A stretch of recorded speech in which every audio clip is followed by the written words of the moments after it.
Life in 45,000 BC, combat without armor, how Neanderthals faced predators. The spear goes in at close range. That is the first thing you have to understand. Not 30 meters, not 15. We are talking about arm's reach. We are talking about breath on your face and the stink of wet fur and the specific, awful sound a cave lion makes when it decides you are a threat and not a meal. And those are two very different things from the lion's perspective. And you need to know the difference, or you are already dead. Forget what you think you know. Burn it down. The Neanderthal standing at the edge of a spruce forest in what will one day be called the Neander Valley is not a shuffling afterthought of evolution. He is not a cautionary tale. He is, by any honest measure, one of the most effective large predator hunters this planet has ever produced. He did it without projectile weapons that could kill at distance. He did it without the domesticated dogs that would later give Homo sapiens a decisive edge in cooperative hunts. He did it with his body, his group, his accumulated knowledge, and a particular kind of courage that we have spent 2 centuries refusing to name properly, because naming it would complicate the story we prefer to tell about ourselves. Let me tell you about a specific individual. I will call him the joiner because of what the bones tell us. His skeleton was found in Shanidar Cave in northern Iraq, excavated in the late 1950s by Ralph Selecki. And what those bones reveal is almost unbearable to sit with if you have any honesty in you.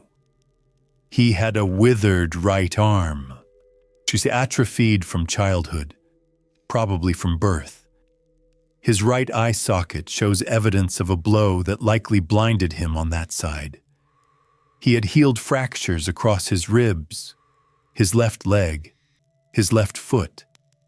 He was, by any actuarial calculation, a man who should have been dead long before the arthritis set into his joints. He was not dead. He survived for years, decades, in an environment that ate the strong and discarded the weak without ceremony. The fossils don't tell us everything, but my gut says he didn't survive alone. My gut says someone fed him. Someone covered him when the temperature dropped. And that changes the entire story we tell about what a Neanderthal group actually was. But first, the predators. Because nothing clarifies cooperation faster than something that wants to eat you. 45,000 years ago, the ecological landscape of Eurasia was a violence you can barely conceptualize from the safety of the present. Cave bears. Not the black bears of your local national park. The things people jog past and photograph. Cave bears that ran to 700 kilograms. Ursus spelaeus. A fully grown male cave bear was roughly the size of a modern polar bear, but stockier, with a domed skull and jaws calibrated to crush bone. They competed directly with Neanderthals for cave real estate, which means they competed directly with Neanderthals for survival. Because in a Pleistocene winter without a cave, you died. Simple as that. You died of exposure, or you died of something that found you exposed. Either way, dead. Add to this the cave hyena, Crocuta spelaea, running in clans that could number 40 animals, incapable of cracking femurs to get at the marrow that a Neanderthal group had specifically targeted for its caloric density. Add the cave lion, Panthera leospelaea, longer-bodied than any modern lion, operating in small, coordinated groups. Add the woolly rhinoceros, which was not a predator, but was absolutely capable of killing you if you startled it, cornered it, or simply existed in its vicinity at the wrong moment.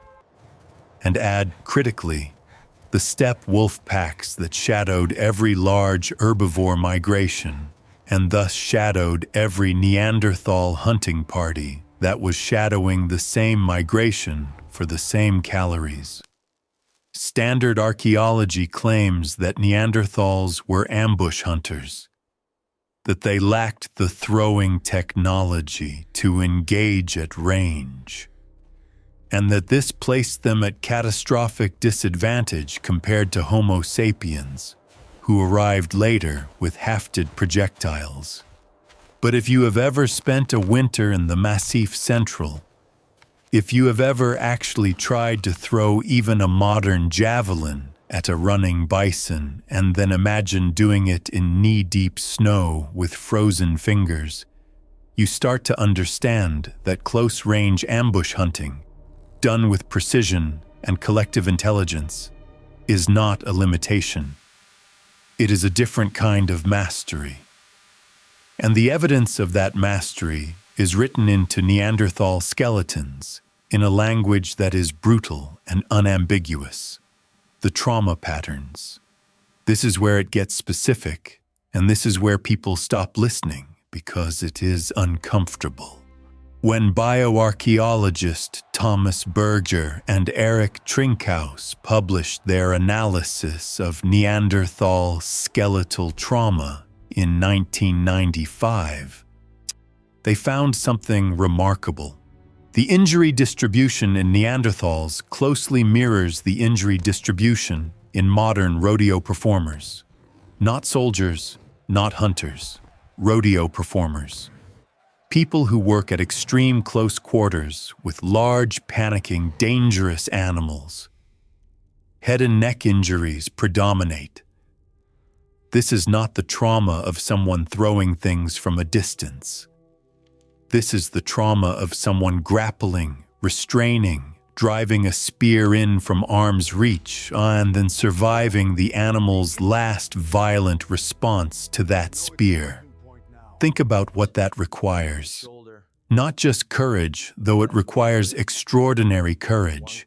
It requires precise anatomical knowledge of where to strike.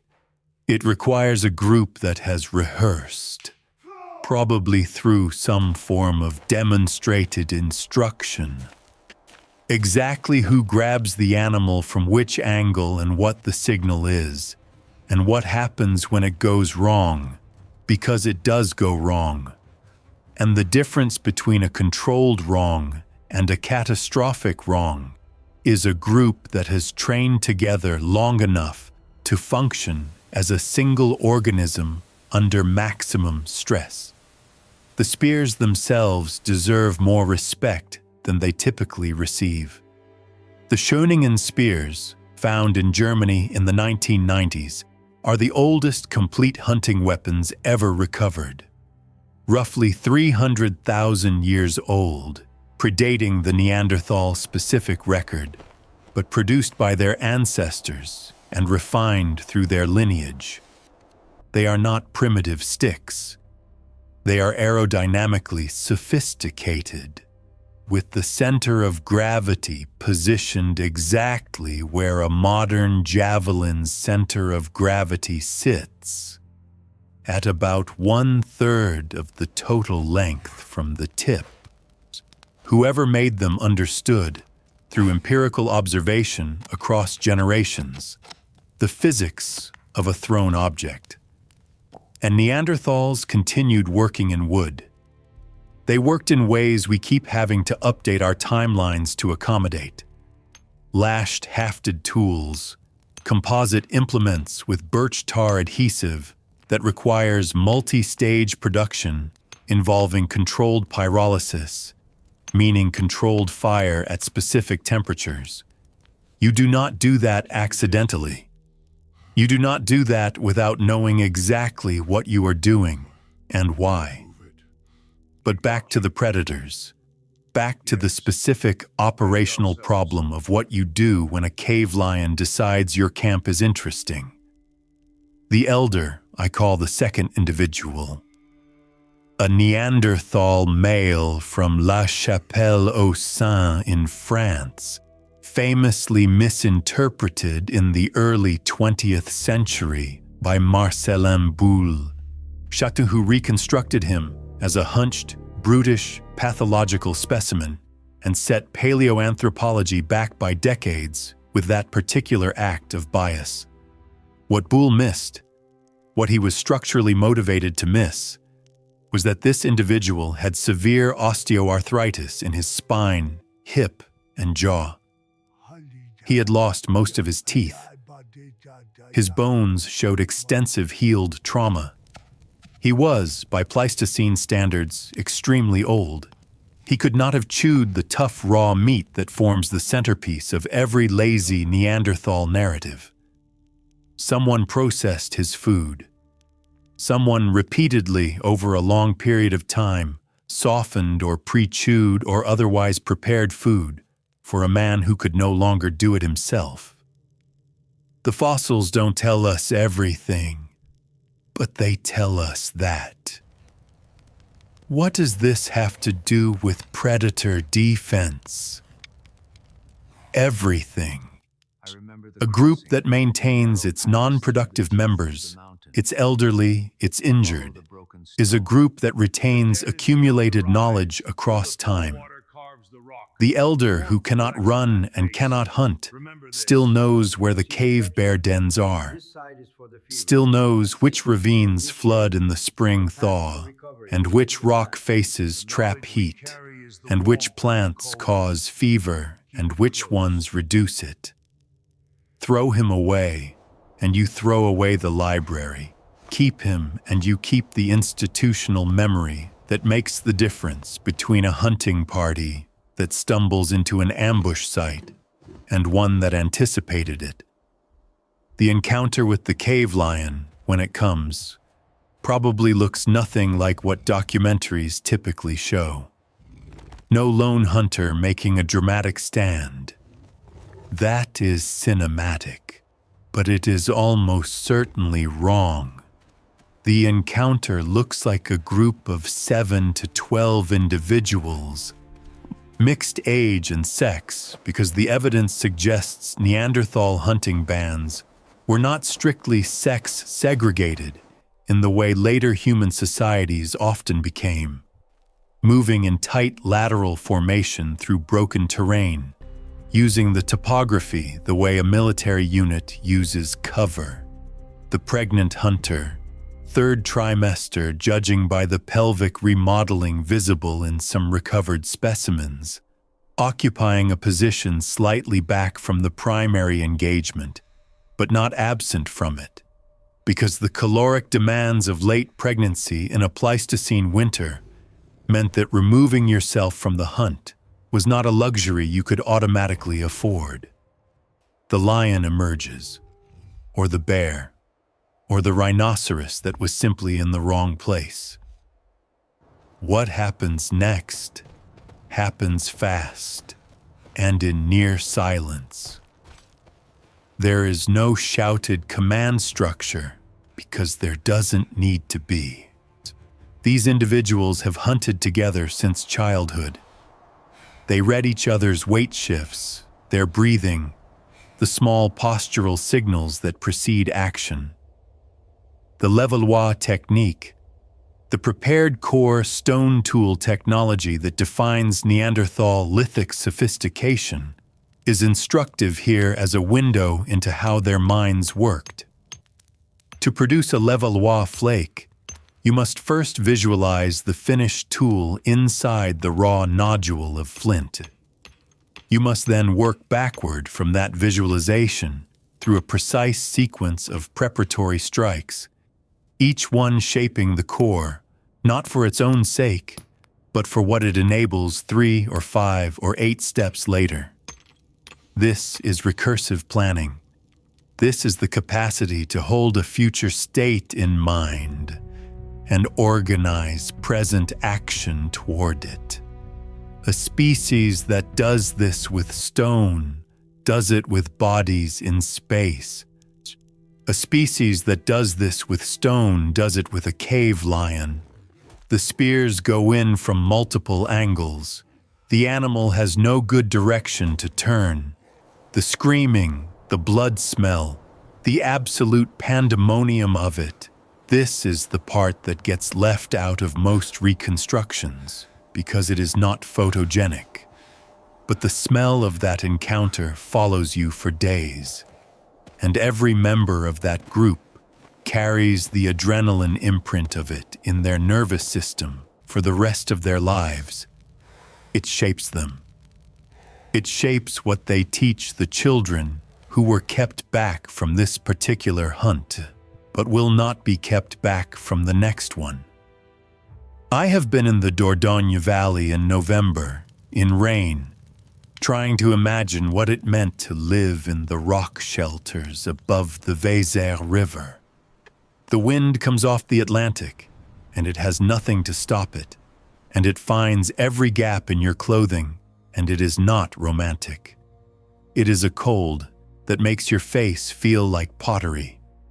Abri-Péronne, a site that produced evidence of specialized bone tools, lissoirs, hide-working implements so refined that identical tools didn't reappear in the European record until modern humans arrived tens of thousands of years later, sits not far from where I stood in that rain.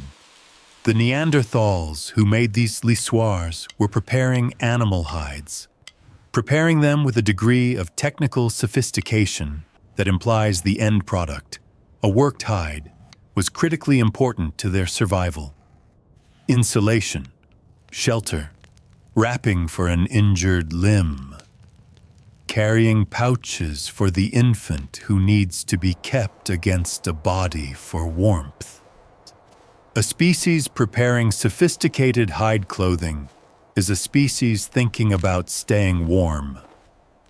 A species thinking about staying warm is a species that understands the relationship between thermal regulation and survival at a cognitive level that demands we stop using the word primitive without embarrassment. Here is the counter-argument that I keep having to make to colleagues who should know better by now. Homo sapiens arrived in Europe roughly 45,000 years ago, with a package of behavioral modernity that included long-range projectile technology, extensive trade networks, and possibly more flexible social structures that allowed larger group coalitions. Neanderthals disappeared as a distinct lineage within roughly 5,000 to 10,000 years of that contact. The standard interpretation is competitive replacement. The superior species outcompetes the inferior one. Simple. Except that it was not replacement. It was absorption. We know this now. We know it from Svante Pääbo's work, the ancient DNA revolution that restructured everything, the Nobel Prize in 2022 that should have been a bigger cultural moment than it was. Modern humans of non-African descent carry between 1% and 4% Neanderthal DNA. Some populations carry more. The Tibetan adaptation to high altitude, the EPAS1 variant that allows efficient oxygen processing in thin air, likely comes from Denisovans, but reflects the broader pattern of archaic introgression into modern human genomes. The immune system variants that helped modern humans survive old-world pathogens. The skin and hair adaptations to northern latitudes. These are Neanderthal gifts. These are contributions from a people we spent a century calling subhuman. They did not simply vanish. Some of them walked into our camps, and some of our people walked into theirs, and children were born, and those children survived, And their children survived, and here we are, carrying the genetic memory of a people who faced cave lions at arm's length in the dark of a Pleistocene winter and came home. The spear tip that broke. The one I started with. It broke in bone. The analysis of impact fractures on Neanderthal spear tips shows that they were used in thrusting, not throwing. The force signatures are different, and the tips that broke against resistance, broke against the thing they were aimed at. Whoever held that spear felt the break through their palm and their wrist and their forearm, and they survived that moment. Or they did not. And either way, the spear tip ended up in the archaeological record and ended up on a table under fluorescent lights and ended up telling us something that we have been too arrogant and too comfortable to hear properly. They were not less. They were not practice. They were not a rough draft discarded when the real version arrived. They were in the specific, violent, intimate, communal, technically sophisticated, emotionally complex world of the Pleistocene, exactly what the world required. And somewhere in you, reading this, in the architecture of your immune response or the thickness of your winter skin, or the particular way you calculate risk in the half-second before a decision, somewhere in there, they are still fighting. They are still fighting